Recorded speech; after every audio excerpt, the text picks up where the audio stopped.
In this video, I'll be discussing automated clinical diagnostics testing and how it's currently being leveraged to address this global pandemic. In understanding the infrastructure of clinical diagnostics testing, we must first grasp the concept of the high throughput screen. Conceptually, high throughput means being able to analyze many samples at any given point in time.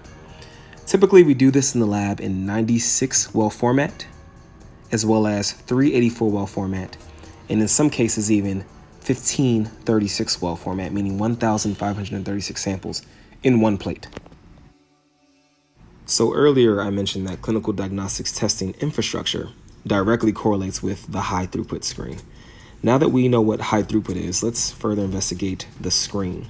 So screen, as the name suggests, is simply being able to take a look at a sample, and you're trying to detect or determine whether that sample is expressing a specific protein of interest, maybe a specific antigen of interest.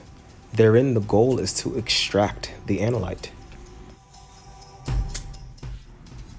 The bottom line is, once we purify the isolate out of solution, we can amplify it using a process called PCR.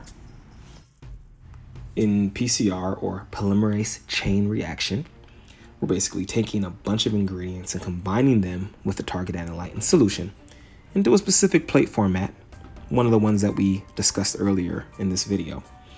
They get tossed into an analytical device, a very specific one, and what this device does is it alternates heating and cooling. And after a certain number of cycles of this heating and cooling, you basically amplify your RNA or your DNA to a certain level where it's actually detectable. If we are unable to detect the analyte within reason, we call it negative. Otherwise, and unfortunately, you know the rest.